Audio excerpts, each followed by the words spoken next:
પાણીની વેસ્ટ બોટલમાંથી મેં આ મિરર પોટ બનાવ્યો છે, જેને આપણે મડવર્ક કહી શકો, લીંપણ આર્ટ કહી શકો અથવા મિરર વર્ક પણ કહી શકો.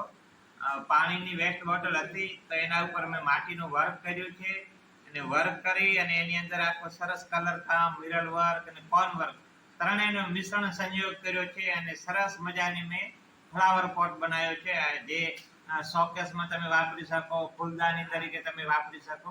તો આ ફ્લાવર પોટ કઈ રીતે બન્યો તે હું તમને બતાવવા જઈ રહ્યો છું. કચ્છી ભાષામાં કહીએ તો આપણે જેને મડ વર્ક કહીએ છીએ, હું મડ વર્ક પાણીની વેસ્ટ બોટલ છે એના ઉપર બનાવવાનો છું અને આ બોટલ ઉપર હું મડ વર્ક કરી અને એમાંથી ફ્લાવર પોટ બનાવવાનો છું.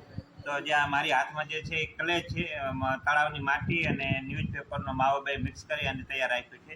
તો હું આના ઉપર હવે લગાડી અને વર્ક કરીશ.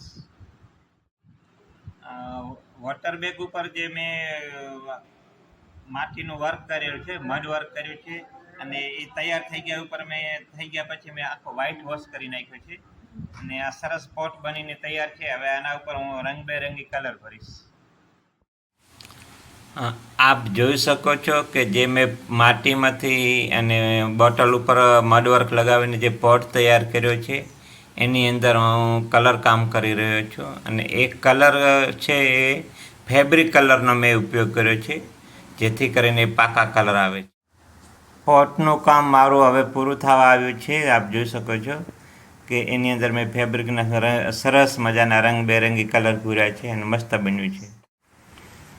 પોટમાં કલર કામ પૂરું થઈ ગયું છે અને એના ઉપર મેં બ્લેક કલરની જે સરસ મજાની આઉટલાઈનો આપી છે અને આઉટલાઈન અપાઈ ગયા પછી એની અંદર મેં સરસ મજાના મિરર પણ લગાડ્યા છે અને ચારે બાજુ મેં કોન વર્ક કર્યું છે સફેદ ડોટમાં.